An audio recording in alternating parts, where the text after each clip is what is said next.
आर्थिक आधार पर दो वर्ग मानने की परंपरा समाजशास्त्र में चलती थी। एक वर्ग था रिच और एक वर्ग था पुअर, अमीर और गरीब।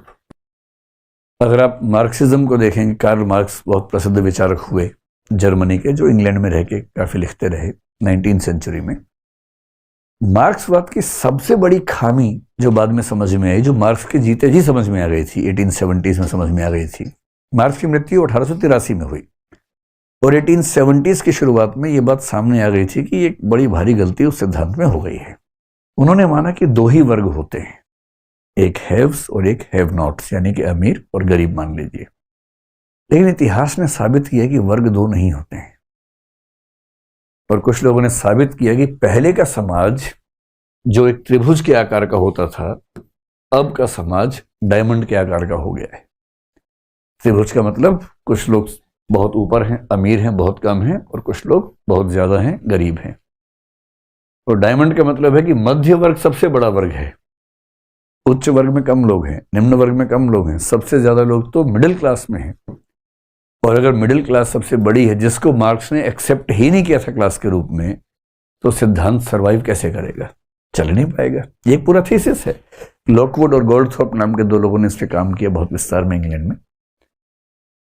इस बात को समझते हुए फिर एक समझ बनी कि भाई हम ऐसा करते हैं, रिच और पुअर के बीच में एक मान लेते हैं कि मध्य वर्ग भी है, मिडिल क्लास भी है, और अब 3 क्लासेस हो गई। इसका जिक्र आप लोग भी करते हैं आजकल। कोई आपसे पूछे आप कौन से वर्ग में, आप कहेंगे कि मैं मध्य वर्ग में हूं। वो उच्च वर्ग में है, ये निम्न वर्ग में है। तो जो व्यक्ति झुग्गी झोपड़ी में रहता है, आप बोल देंगे कि वो निम्न वर्ग में है। जो फ्लैट में रहता है, आप कहेंगे मध्य वर्ग में है। जो अपनी कोठी में रहता है, पूरा बंगला बना के रहता है, आप बोलेंगे कि वो उच्च वर्ग में। मोटा मोटा अगर क्लासिफिकेशन करना हो, जो साइकिल पे चल रहा है, आप कहेंगे निम्न वर्ग में है। जो स्कूटर या बाइक पे चल रहा है, आप बोलेंगे मध्य वर्ग में है। जो लंबी कार में चल रहा है, आप बोलेंगे उच्च वर्ग में है। यही एक तरीका है समझने का। और फिर एक दिक्कत है कि कार में 2 तरह के लोग चल रहे हैं। एक वो जो मर्सिडीज में चल रहे हैं, एक वो जो नैनो में चल रहे हैं। पहिए 4 ही हैं दोनों के पास। फिर बाइक में भी एक वो बाइक है जो बहुत छोटी सी किसी तरह से बाइक बनाई गई है, और एक बाइक है जो 2000 सीसी की बाइक है, 15 लाख रुपए की आती है। दोनों बाइक पे चल रहे हैं। तो आपको लगा कि ये तो मामला बिखर गया है, नहीं चल पा रहा, 3 में भी नहीं चल पा रहा। और अमेरिका में 1960 में एक चिंतक हुए सोशियोलॉजी में, उनको डब्ल्यू लॉयड वार्नर कहते हैं। उन्होंने किताब लिखी class in America, American society, और बोले कि अब समय आ गया कि हम 3 क्लास से भी काम नहीं चला पाएंगे, अब हमें क्लासेस 6 कर देनी चाहिए। और वहां से पहली बार 2 शब्द आए जिसका इस्तेमाल आजकल आप लोग खूब करते हैं। एक बोलते हैं लोअर मिडिल क्लास और एक बोलते हैं अपर मिडिल क्लास, उच्च मध्य वर्ग, निम्न मध्य वर्ग। सुना है ना आप लोगों ने, इस्तेमाल भी करते होंगे, है ना। ऐसे गरीबों में भी 2 वर्ग हैं। एक है जो बहुत ही गरीब है, एक्सट्रीमली पुअर क्लास, और एक नॉर्मली पुअर क्लास कह लीजिए, गरीब वर्ग कह लीजिए। ऐसी अमीरों में भी 2 वर्ग हैं। फिर अमीरों में एक है अडानी अंबानी टाइप का अमीर, जिसके लिए कोई लिमिट ही नहीं है, या एलोन मस्क टाइप का है, या गूगल के मालिक जैसा है, या मार्क जुकरबर्ग जैसा है, जिसकी कुल संपत्ति अगर हम मान लें कि $200 बिलियन के आसपास है। इसको तो गुणा करने में बहुत टाइम लग जाता है 200 बिलियन को, तो है ना। $100 करोड़, वो 200, यानी कि $20,000 करोड़। उसको 100 से गुणा कर लीजिए रुपए करने के लिए, तो 20 लाख करोड़ रुपए जिसकी संपत्ति है। एक तो वो अमीर है। एक छोटा मोटा मोहल्ले का अमीर है, जिसके पास अपना एक घर है, 1-2 गाड़ियां हैं, 1-2 स्कॉर्पियो खड़ी कर रखी हैं उसने घर के बाहर, गुंडा गाड़ियां खड़ी कर रखी हैं 2-4, और दबंग होकर चलता है। चलते पीछे 4 गाड़ियां चलती हैं साथ साथ, और सारे 20 लोग एक साथ उतरते हैं गाड़ी से। अमीर तो वो भी है, पर वो मुकाबला इलोन मस्क से कैसे कर पाएगा बेचारा। तो अमीरों में भी कुछ लोगों ने 2 वर्ग मान लो, जो सुपर रिच क्लास है और जो एक रिच क्लास है। 6 वर्ग हो गए, जो शुरू में 2 थे। और उसके बाद तो लोगों ने कहा कि भैया ऐसा ही ये काम छोड़ ही दो, मिडिल क्लास में भी पता नहीं कितने वर्ग हैं, हर मिडिल क्लास के व्यक्ति की अपनी स्थिति है, और इसके अंदर भी पता नहीं कितने वर्ग हैं, यानी कि 50 वर्ग बना लोगे तो भी हर व्यक्ति को डिफाइन नहीं कर पाओगे। और इसी को बोलते हैं कि डाइकोटमी में नहीं जाना है, कॉन्टिन्यूम में जाना है, निरंतरता में जाना है। सिर्फ ये समझना है कि कौन से व्यक्ति की स्थिति किसकी तुलना में कैसी है। अगर मैं इस बात को एक लाइन से समझाऊं तो बात शायद ज्यादा आसान हो जाएगी समझना हमारे लिए। तो एक लाइन है, एक स्केल है बेसिकली, और इस स्केल में हम मान लेते हैं कि ये लेफ्ट साइड है, लेफ्ट ही है, और ये राइट साइड है। ठीक, अब लेफ्ट और राइट है तो इसका मतलब कोई ना कोई एक सेंटर भी होगा ही होगा, इसको हम सेंटर मान लेते हैं। अब हमें समझना है कि कौन सी पार्टी को या कौन से व्यक्ति के विचारों को कहां पर सेट किया जा सकता है। पहले की अप्रोच क्या थी कि लेफ्ट वाले सारे एक तरफ, राइट वाले सारे एक तरफ। लेकिन आपको ये समझ में आता होगा कि जो व्यक्ति लेफ्ट में है, हो सकता है कि वो बहुत लेफ्ट में हो सकता है कि कम लेफ्ट में हो। ऐसे राइट में हो सकता है कि हल्का सा राइट में हो सकता है कि बहुत ज्यादा राइट में हो, ये भी तो हो सकता है। और इसलिए हमने कोशिश की कि एक स्केल बना के समझें कि लेफ्ट या राइट में होने का मतलब क्या होता है। जैसे एग्जांपल लेके देखते हैं, बीजेपी राइट में है, आप सबकी सहमति है। शिवसेना भी राइट में है। अगर मैं पूछूं इनमें से कौन ज्यादा राइट में है तो क्या बोलेंगे? शिवसेना बोलेंगे, ये आप सबको सहमति है। शिवसेना और महाराष्ट्र नवनिर्माण सेना MNS, इनमें से कौन ज्यादा राइट में है? आप कहेंगे MNS थोड़ा और ज्यादा राइट में है ना। आपको लगता है कि ज्यादा। उसकी बड़ी वजह शायद ये कि वो सत्ता में नहीं है, सत्ता में आएंगे तो शायद ठीक हो जाएंगे, लेकिन सत्ता में आने से पहले कुछ ऐसी आंदोलन करने पड़ते हैं जिससे जनता साथ में आ जाए। और जो MIM है, MIM को आप कहाँ रखेंगे राइट में? बीजेपी के आसपास, शिवसेना या MNS के आसपास? कहीं शिवसेना के आसपास रखेंगे तो ठीक है, मोटा मोटा खाका बन गया। और क्या MNS की तुलना में और ज्यादा राइट में कोई आप सोच पा रहे हैं भारत या भारत के बाहर? जैसे हिटलर का जो सिद्धांत था, नाजीवाद या फांसीवाद, वो MNS से कम राइट है या ज्यादा राइट है? तो बहुत खतरनाक राइट था, वो तो बहुत ही खतरनाक राइट था। तो हम मान लेते हैं कि ये वाला जो लेवल है ये तो हिटलर के फासिज्म या नाजिज्म का लेवल है, जो चरम दक्षिणपंथ है, जिसके बाद कुछ बचता ही नहीं है।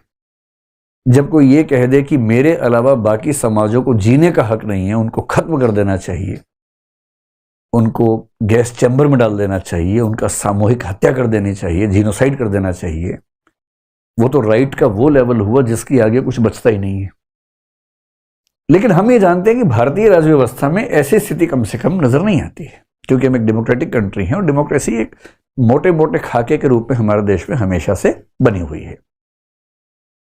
तो हम कह देते हैं कि चलिए, हो सकता है कि MNS लगभग यहां स्टैंड करे, क्योंकि उसने हिंसा की बात उस तरह से कभी नहीं की कि जो गैर मराठी उनको मार देंगे, हम जान से मार देंगे। थोड़ा बम पटाखे छूटते हैं, लेकिन कभी ये नहीं होता कि खत्म कर देंगे, वैसी स्थिति नहीं है। फिर आप कहेंगे कि भाई शिवसेना उनकी तुलना में थोड़ी कम एग्रेसिव है तो राइटिस्ट वो भी, तो शिवसेना को थोड़ा सा इधर कर लेते हैं। और आपने कहा कि जहां शिवसेना है लगभग वहीं MIM, all India AIMIM party है, तो उसको भी लगभग उस लेवल पर मान लेते हैं। ये हिंदुओं के लिए, वो मुसलमानों के लिए है। आप कह रहे हैं कि बीजेपी इनकी तुलना में कम राइटिस्ट है, तो बीजेपी को यहां रख लीजिए। ठीक, तो एक तरफ का खाका समझ में आ गया। अब चलते हैं लेफ्ट की तरफ। क्या कोई ऐसी पार्टी है जो एकदम सेंटर पे खड़ी हो, बीच में एकदम बैलेंस, ना लेफ्ट ना राइट? मुश्किल है कहना, क्योंकि कांग्रेस को लेकर जो सामान्य समझ है वो ये है कि सेंटर लेफ्ट पार्टी है। जो सेंटर के आसपास का इलाका है ना, जो पार्टियां इसके अंदर आ जाती हैं, इस इलाके को मोटा मोटा मान लीजिए, इसको बोलते हैं सेंटर राइट या सेंटर लेफ्ट। तो लाल रंग का इस्तेमाल तो वहां करना था लेफ्ट में, उनका रंग लाल होता है। इधर तो भगवा का इस्तेमाल और हरे का इस्तेमाल ज्यादा ठीक रहता है। वो गलती से हो गया, पर कोई बात नहीं, हम लाल से ही काम चलाते हैं, उस तरफ भी इस तरफ भी। अब 4-5 पार्टी दिमाग में रखिए। कांग्रेस को लेफ्ट मान लेते हैं फिलहाल, आम आदमी पार्टी को भी लेफ्ट मान लेते हैं। इन दोनों में से ज्यादा लेफ्ट कौन है, कांग्रेस या आम आदमी? आम आदमी पार्टी। सहमति है? चलिए, मैं भी सहमत हूं। अब बताइए कि एक तरफ आम आदमी पार्टी लेफ्टिस्ट है, एक तरफ BSP है। BSP के लेफ्ट अमीरी गरीबी पे कम है, वो जाति के प्रश्न पे है, पर है तो लेफ्ट ओरिएंटेशन ही। तो बीएसपी और आम आदमी पार्टी में किसको ज्यादा लेफ्ट मानेंगे? देखिए बट गया, समाज बट गया ना, इस समय बराबर मान लीजिए, कोई बात नहीं, ऑलमोस्ट इक्वल मान लेते हैं। ये तो रोज भी चेंज होता है कि कल बीएसपी ज्यादा लेफ्ट थी, आज आम आदमी पार्टी ज्यादा लेफ्ट हो गई। ये तो मुद्दों पे भी तय करता है ना कौन सा मुद्दा किस समय चल रहा है। ये तो बहुत ही सब्जेक्टिव बात है। समाजवादी पार्टी को भी लगभग वही रख लेंगे, रखेंगे। और आरजेडी को, आरजेडी कौन सी होती है? तेजस्वी यादव। हाँ बताइए, तो बीएसपी से किस तरफ? आसपास ठीक है, आसपास सबसे सेफ आंसर है, आसपास रख लेते हैं। अब बताइए कि communist party of India CPI, उसे कहां रखेंगे? वो आम आदमी पार्टी से ज्यादा लेफ्ट है कि कम लेफ्ट है? ज्यादा लेफ्ट है। और सीपीएम और ज्यादा लेफ्ट है। और सीपीआई एमएल, ये क्या होता है? ये और ज्यादा रिवोल्यूशनरी पार्टी है। कभी जब समाजवाद पढ़ेंगे तो इन सबका नाम समझेंगे। तो सेंटर के नजदीक जो पार्टी आएगी इस तरफ, वो आ जाएगी कांग्रेस, ऑल इंडिया कांग्रेस या नेशनल कांग्रेस, जो भी किसके हाथ में है? राहुल गांधी के हाथ में है। इससे थोड़ा सा इधर यहां रख लेते हैं लगभग कुछ पार्टियों को, जिनमें एक है आम आदमी पार्टी। और किसे रख लें आप? बीएसपी को भी ये रखना चाह रहे हैं, एसपी को भी ये रखना चाह रहे हैं। मेरे ख्याल से एसपी थोड़ी कम लेफ्ट होगी बीएसपी की तुलना में, पर ठीक है, मोटा मोटा मान लेते हैं। आप आरजेडी को भी यहां रखना चाह रहे हैं, आप डीएमके को भी यहां रखना चाह रहे हैं, तो ठीक है, रख लीजिए। डीएमके का ओरिएंटेशन लेफ्ट का ही है। एआईएडीएमके डीएमके की तुलना में कम लेफ्ट है, किंतु उसका भी ओरिएंटेशन लेफ्ट की तरफ ही ज्यादा रहता है। तो आप मान सकते हैं कि कांग्रेस और इसके बीच में कहीं एआईएडीएमके शायद आ जाएगी। बीजू जनता दल ने बहुत स्पष्ट विचारधारा अपनी बताई नहीं, लेकिन वो भी ओरिएंटेशन थोड़ी सी लेफ्ट की उसकी लगती है। तो आप मोटे तौर पर मान सकते हैं कि कांग्रेस के आसपास कहीं बीजू जनता दल भी आ जाएगा। ये एक इसमें किसी पार्टी के लोग नाराज ना हो जाए भाई सुन के, है ना, ये मोटा मोटा क्लासिफिकेशन है। आपसे बहुत अच्छा काम कर रहे हैं, बहुत महान काम कर रहे हैं, किसी से कोई आपत्ति नहीं है। केवल ये समझने की कोशिश है कि हम किस पार्टी को किस रूप में समझ सकते हैं, ठीक है। कई नेता लोग घूर के देखेंगे इस वीडियो को कि ये हमारे बारे में क्या बोल रहा है और आजकल माहौल वैसे ही पता है आपको कैसा रहता है। तो लेकिन जब और लेफ्ट की ओर बढ़ेंगे तो एक पार्टी आ जाएगी जिसका नाम है सीपीआई। एमएन रॉय ने इस पार्टी का गठन किया था 1920s में, और लंबे समय तक ये भारत की इकलौती कम्युनिस्ट पार्टी रही। लेकिन आगे चलकर जब 1960s में भारत चीन का युद्ध हुआ, देखिए जब ये पार्टी बनी तो लेनिन की मेंटरशिप के अंदर एमएन रॉय ने पार्टी बनाई थी। मानवेंद्र नाथ रॉय इनका नाम था, और लेनिन के सलाहकार भी थे, लेनिन से सीख भी रहे थे। और कम्युनिस्ट पार्टी की भारतीय शाखा के रूप में इसका गठन यहां पर हुआ। तो ये पार्टी भारत में काम कर रही थी। निर्देश कहां से मिलता था? निर्देश मिलता था सोवियत संघ से, रूस से। कई बार बड़े अजीब निर्देश मिल जाते थे, और वो पार्टी करे क्या बेचारी हो। तो वहां से जब एंटीना एक खास बिंदु पर सेट है तो विचार तो वहीं से आएंगे। असहयोग आंदोलन, ये बल्कि जो भारत छोड़ो आंदोलन है, उस समय इनकी दुविधा बड़ी बढ़ गई 1942 में। अब देखिए, द्वितीय विश्व युद्ध में इंग्लैंड, अमेरिका, सोवियत संघ एक बिंदु पर एक साथ खड़े हो गए। और किसके खिलाफ खड़े हुए? इटली, जर्मनी, जापान के खिलाफ खड़े हो गए, हिटलर के खिलाफ खड़े हो गए। ब्रिटेन भारत पर चढ़ा हुआ था। तो भारत के नेताओं को दुविधा ये कि इस समय अगर ब्रिटेन को हराने के लिए ताकत लगा दी तो ब्रिटेन तो हार जाएगा, पर हिटलर जिंदा हो जाएगा, और हिटलर का जिंदा होना भी खतरनाक हो सकता है।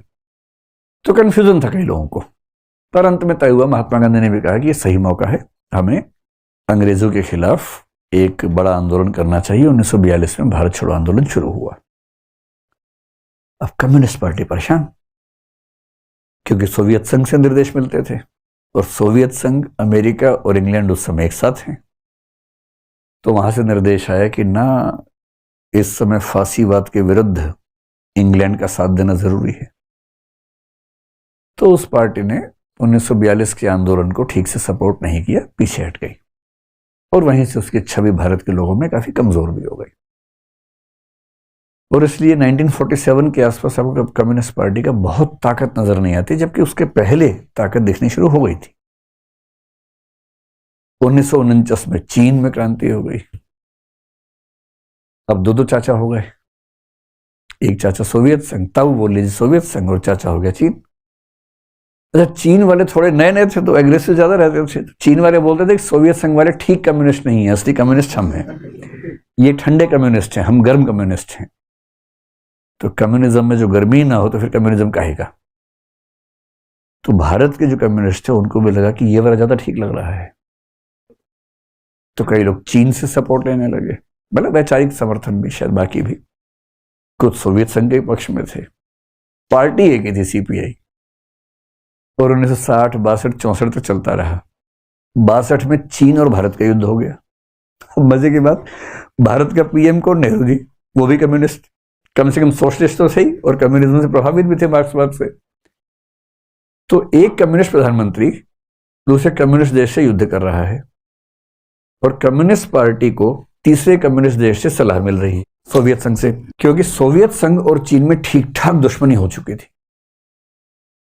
और भारत के कम्युनिस्ट परेशान थे कि हम सोवियत संघ वाले के साथ चलें कि चीन वाले के साथ चलें। और अंत में 1964 में उस युद्ध के लगभग ठीक उस समय कम्युनिस्ट पार्टी के दो टुकड़े हो गए, और एक बनी सीपीएम, कम्युनिस्ट पार्टी मार्क्सिस्ट, जो चीन के तौर तरीकों के ज्यादा पक्ष में रहती थी। और सीपीआई उसके बाद नाम के रह गई, उसका बहुत महत्व रहा नहीं। तो इतनी बात समझ के आप क्या समझ पड़े, सीपीएम इधर आएगी किधर आएगी?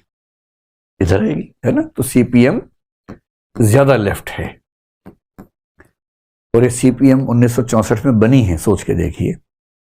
और उसके कुछ ही साल के बाद 1967 में बंगाल में पहली बार सत्ता में इसकी भागीदारी हुई। सरकार इसकी नहीं थी, लेकिन जो गठबंधन था उसमें शामिल थी। अब जब इस सत्ता में आ गई तो इसी पार्टी के कुछ लोगों को लगा ना, ये पार्टी ठंडी हो गई है, इसमें गर्मी नहीं बची, और हमें चाहिए गर्मी वाला आंदोलन। जिन लोगों ने ये बात कही उनमें एक थे चारू मजूमदार और एक थे कानू सान्याल। उन्होंने कहा ये सरकार वरकार नहीं खेलेंगे हम, ये इलेक्शन बेकार की बात है, हम तो सीधे हिसाब करेंगे बराबर। जो क्रांति है, मार्क्सवाद की धारणा क्रांति, हिंसक क्रांति, हम तो वो करेंगे जैसे चीन में हुआ था, जैसे रूस में हुआ था। हम इलेक्शन के थ्रू नहीं जाएंगे, क्योंकि जो पक्का मार्क्सवादी है उसको लिबरल डेमोक्रेसी में, इलेक्शन वाली डेमोक्रेसी में बहुत रुचि होती भी नहीं है। अब सोचिए, सरकार है सीपीएम की, केंद्र सरकार में इंदिरा गांधी नई पीएम बनी है, अभी कुछ ही समय हुआ है, थोड़ी डामाडोल स्थिति है लेकिन बनी हुई है, और उनको समर्थन भी पश्चिम बंगाल से मिला हुआ है सरकार बनाने के लिए इस समय। और ठीक उसी समय नक्सलवाड़ी में एक आंदोलन शुरू हुआ जिसको नक्सलवाद कहा गया, और ये नक्सलवाद कौन कर रहे हैं? चारू मजूमदार, कानू सान्याल और उनके साथी। अब इंदिरा गांधी कह रही कि देखो भाई, तुम्हारी ही पार्टी के लोग हैं, इनको ठीक कर लो, नहीं ठीक करोगे तो 356 लगा दूंगी। 356 क्या होता है? अब तक 56 नहीं, इसका मतलब होता है संविधान का अनुच्छेद 356, यानी कि राज्य में राष्ट्रपति शासन लगा देना, राज्य की सरकार को भंग कर देना। कितना रोचक अतीत है। पश्चिम बंगाल में सीपीएम की सरकार ने अपनी ही पार्टी के कुछ लोगों द्वारा किए जा रहे नक्सलवादी आंदोलन को क्रश किया, समाप्त किया। और जब क्रश किया तो बोले कि तुम भाड़ में जाओ, हम सच्चे मार्क्सवादी हैं, हम नई पार्टी बनाएंगे। और तब जो पार्टी बनी उसका नाम है CPI-ML, communist party of India, मार्क्सवादी लेनिनवादी, मार्क्सिस्ट लेनिनिस्ट, ये पार्टी बनी। और इनका मानना था कि सीधे सीधे काम करेंगे। बाद में इसके भी टुकड़े हो गए, आजकल CPI-ML चलती है एक पार्टी, एल का मतलब लिबरेशन होता है। लेकिन आप समझ सकते हैं कि केवल कम्युनिस्ट पार्टी हो जाने से लेफ्ट कह देना पर्याप्त नहीं है, उसमें भी लेफ्ट का इंटेंसिटी कितनी है ये देखना पड़ेगा ना। अब आप ये बताइए कि जो रशियन या चाइनीज कम्युनिस्ट पार्टी है उसको यदि इसमें जोड़ना हो, जैसे हमने यहां पर हिटलर को जोड़ दिया, हिटलर या मुसोलिनी इस मामले में चरम लोग हैं। अगर मैं कहूं कि सोवियत संघ या चीनी कम्युनिस्ट पार्टी को जोड़ना हो, जिन्होंने शुद्ध रूप से हिंसक कार्यवाहियों के माध्यम से सत्ता हासिल की, या आपको कंबोडिया का अगर उदाहरण ध्यान हो, पोल पोट का एग्जाम्पल कभी सुना हो आप लोगों ने, उसको देखना हो, या नॉर्थ कोरिया में किम जोंग उन की पार्टी को ध्यान रखना हो, ये सब लोग वो हैं, कम्युनिस्ट पार्टी है, कम्युनिस्ट सरकारें हैं। इन सरकारों को आप सेंटर से लेकर यहां तक कहीं रखना चाहेंगे या और उधर रखेंगे? और उधर रखेंगे। तो यहां कोने में हम यूएसएसआर की कम्युनिस्ट पार्टी को, चाइना की कम्युनिस्ट पार्टी को और north Korea Kim Jong Un का जो दृष्टिकोण है उसको रख लें। पोल पोट जिन्होंने कहते हैं कि कंबोडिया में करीब 20 लाख लोगों की हत्या की मार्क्सवादी क्रांति के दौरान अपनी, उनको रख लें, ये सब आ जाएंगे। और बहुत इंटरेस्टिंग बात, अगर आप इस निष्कर्ष को गौर से देख पा रहे हो, चाहे वामपंथ हो, जब वामपंथ चरम पे आता है तो लाखों लोगों की हत्याएं होती हैं। यूएसएसआर में स्टालिन नाम के आदमी ने, जो लेनिन के बाद सत्ताधीश बना, 40 लाख हत्याएं की, 40 लाख। पोल पोट छोटे से देश में था, 20 लाख हत्याएं की। किम जोंग उन करता ही रहता बीच बीच में। पता लगा कि एक मीटिंग में एक आदमी को उबासी आ गई, जम्हाई आ गई। आप लोग 3-4 जम्हाई ले चुके हैं इस क्लास में, ये तो मैं हूं तो कोई दिक्कत नहीं है। अगर किम जोंग उन होता है ना तो उसने उनमें से एक को पता है क्या किया, तोप के सामने बांध के तोप चलवा दी, पूरा छेद गड्ढा हो गया उसकी बॉडी में, पूरी कमर तोड़ के मर ही गया बेचारा। फिर एक मीटिंग में उसको पता लगा कि उसके एक फूफा जी थे जो शायद उसके खिलाफ साजिश कर रहे थे। उसको हल्का सा संदेह हुआ, इतना काफी था संदेह होना, रूल ऑफ लॉ थोड़ा ना होता है लॉ तो मैं ही हूं, कोई रूल ऑफ लॉ क्या होता है। तो अपने उस फूफा या मौसा जो भी थे, 10-20 भूखे कुत्तों को, जो कई दिनों से भूखे थे, उनके बीच में छुड़वा दिया, और वो भूखे कुत्ते उनकी बोटी बोटी नोच के खा गए। ये सजाएं होती हैं जम्हाई लेने की, आपको अंदाजा नहीं है। यहाँ तो आप लोग धूमधाम से उबासी ले रहे हैं, कोई दिक्कत ही नहीं है, क्योंकि लोकतंत्र है ना भाई, क्योंकि लोकतंत्र है। और जब दक्षिण पंथ चरम पे जाता है तो दक्षिण पंथ भी चरम पे क्या करता है, वो हिटलर बन जाता है, मुसोलिनी बन जाता है। और हिटलर पे आरोप है कि उसने 60 लाख हत्याएं की, 60 लाख। 40 लाख ये स्टालिन की मान लीजिए, 20 लाख इसकी मान लीजिए, बराबर हिसाब उसने भी कर दिया कि तुम्हारा 40-20 हम 60 कर लेते हैं अकेले ही। यानी दोनों ही पंथों का जो चरम स्तर है बहुत घातक हो जाता। कुछ लोग हैं जो सेंटर में रहते हैं, वो कहते हैं कि भाई ना हम इधर के हैं ना हम उधर के हैं, हमें तो लगता है कि मुद्दा देख के बात करेंगे, वरना हम ठीक है, थोड़े बहुत परिवर्तन हो ठीक है, थोड़ा बहुत यथास्थितिवाद हो वो भी ठीक है, क्यों ज्यादा टेंशन लेनी है। लेकिन ऐसी कोई पार्टी नहीं है जिस पार्टी को हम सीधे सीधे अनाउंस कर देंगे वो सेंट्रिस्ट पार्टी। हाँ, सेंटर लेफ्ट है, सेंटर राइट है, वहां तक ठीक है। अब इसमें थोड़ा सा और एक लेवल जोड़ते हैं कॉम्प्लेक्सिटी का। क्या ये जरूरी है कि एक पार्टी के सब लोग एक ही जगह खड़े हों? क्या ये जरूरी है कि एक पार्टी हमेशा एक साइड में खड़ी हो? जैसे पहले कुछ व्यक्तियों की बात करते हैं, जैसे कांग्रेस को हमने रखा, कहाँ की कांग्रेस, इधर, ये कांग्रेस को रखा। अब ध्यान से देखें तो इस कांग्रेस पार्टी के अंदर अगर मैं 3 नाम जोड़ूं, एक है जवाहरलाल नेहरू, एक है इंदिरा गांधी, एक है संजय गांधी, क्या आप इन तीनों को एक पॉइंट पे रख सकते हैं? नेहरू बहुत ही लिबरल किस्म के आदमी हैं।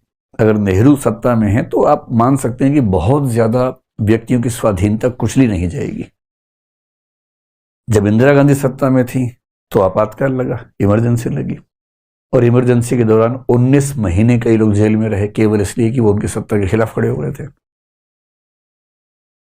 इंदिरा गांधी कम से कम कानून के तहत जेल भेजती थी, संजय गांधी तो और मूड में रहते थे, वहां तो अलग ही लेवल था उनका। तो एक ही पार्टी जो कि लेफ्टिस्ट पार्टी हम मान रहे हैं, उसके अंदर भी अलग अलग व्यक्तियों का तेवर अलग अलग हो सकता है। ऐसे बीजेपी है, बीजेपी में एक व्यक्ति हैं अटल बिहारी वाजपेयी, है मतलब एक जमाने में रहे प्राइम मिनिस्टर हमारे। एक व्यक्ति हैं लाल कृष्ण आडवाणी, एक व्यक्ति हैं नरेंद्र मोदी, एक है योगी आदित्यनाथ। अब आप ये बताएं कि दक्षिण पंथ तो चारों में है, पर क्या चारों का दक्षिण पंथ बराबर है या उसकी डिग्रीज अलग अलग हैं? अलग अलग हैं। और जिस क्रम में है उसी क्रम में मानते होंगे आप लोग भी लगभग।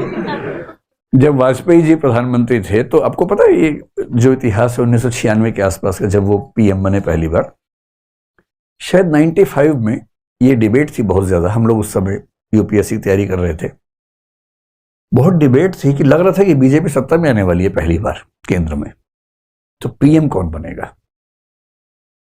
और शायद 1995 की बात है, मेरे इलेक्शन से 1 साल पहले की बात है, आडवाणी जी ने एक स्टेटमेंट दी कि अगर बीजेपी सत्ता में आती है तो अटल बिहारी वाजपेयी प्रधानमंत्री होंगे। ये स्टेटमेंट एल.के. आडवाणी ने दी और इन दोनों व्यक्तियों ने मिलकर 1980 में बीजेपी की स्थापना की थी। मतलब बीजेपी का क्या है कि 1915 में हिंदू महासभा बनी, मदन मोहन मालवीय ने बनाई। उस पार्टी के एक अध्यक्ष हुए जिनको हम जानते हैं ये एसपी मुखर्जी के रूप में, श्याम प्रसाद मुखर्जी के रूप में।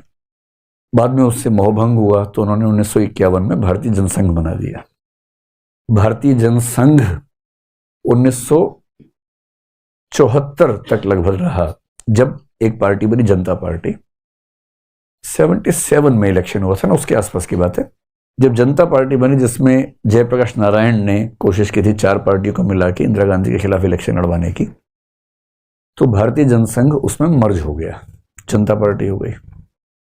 और जब 77 वाला प्रयोग सफल नहीं हो पाया तो उससे अलग होके फिर एक पार्टी बनी, भारतीय जनता पार्टी। तो बीजेपी 1980 में बनी, हालांकि उसका इतिहास देखेंगे तो 1915 तक आपको जाता हुआ दिखेगा। 1980 में जो बीजेपी बनी वो बनाने वाले 2 व्यक्ति माने जाते हैं, अटल बिहारी वाजपेयी और एल.के. आडवाणी। और जनसंघ में जो 2 सबसे प्रसिद्ध व्यक्ति हुए, एसपी मुखर्जी थे ही उसके शुरुआती व्यक्ति, और बाद में जो दीनदयाल उपाध्याय जी हैं, जिन्होंने उसका मूल दर्शन, जिसको एकात्म मानववाद कहते हैं, इंटीग्रल ह्यूमनिज्म कहते हैं, उसकी रचना की, वो उस दौर के व्यक्ति हैं। अब 2 व्यक्तियों ने मिलकर पार्टी बनाई 1980 में, फिर आंदोलन किए, काफी कुछ किया। मंदिर आंदोलन सबसे महत्वपूर्ण माना गया, जो आडवाणी जी ने किया। और जब सत्ता की बारी आई तो क्या वजह बताई गई कि हमारा देश जो है थोड़ा सॉफ्ट किस्म का देश है, तो अटल बिहारी वाजपेयी की एक्सेप्टेंस ज्यादा है। और ये बात एल.के. आडवाणी ने खुद अनाउंस कर दी और फिर वही वो पीएम बने। तो उस समय कहते थे कि आडवाणी जी सॉफ्ट राइटिस्ट हैं, sorry Vajpayee ji soft rightist हैं, आडवाणी जी थोड़ा सा रेडिकल हो जाते हैं। फिर बाद में कहा गया कि आडवाणी जी सॉफ्ट हैं, मोदी जी थोड़ा सा रेडिकल है। फिर योगी जी आए तो उसके बाद कहा गया नहीं, मोदी जी बहुत सॉफ्ट है भाई इधर थोड़ा ज्यादा रेडिकल टच है। कहने का भाव क्या है कि एक ही पार्टी में, एक ही विचारधारा में जो पार्टी दक्षिण पंथी है, उसमें दक्षिण पंथ के शेड्स या लेवल्स अलग अलग हो सकते हैं। जैसे वहां पर हमने देखा वामपंथ में, ऐसे ही वामपंथ के लेवल है, सीपीआई भी है, सीपीआईएम भी है, सीपीआईएमएल भी है। एक ही पार्टी से निकली 3 पार्टियां हैं, किंतु उनमें उग्रता का स्तर, उत्कटता का स्तर, रेडिकल होने का स्तर अलग अलग हो सकता है। क्या कभी ऐसा भी हो सकता है कि कोई व्यक्ति या कोई पार्टी ऐसी हो जो सेंटर से कभी इधर कूद जाए, कभी इधर कूद जाए? कुछ घटनाओं में ऐसा दिख सकता है। जैसे कांग्रेस तो लेफ्टिस्ट पार्टी है, पर जब संजय गांधी सत्ता में थे, एक तरह से डिफेक्टो उनको मानते थे कि सत्ता में है, डिजियोर तो नहीं थे। संजय गांधी की कुछ नीतियां ऐसी मानी जाती हैं जिनको एंटी मुस्लिम नीतियां कहा गया।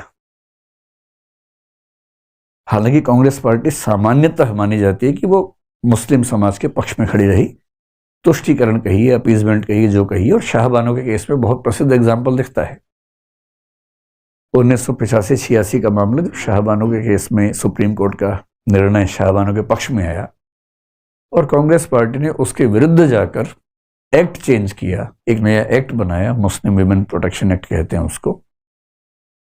तो ऐसा माना जाता है कि कांग्रेस पार्टी सामान्यतः मुस्लिम समाज को वोट बैंक की तरह ट्रीट करती रही, इसलिए उसके पक्ष में कुछ ऐसे काम भी करती रही जो शायद जरूरत से ज्यादा थे।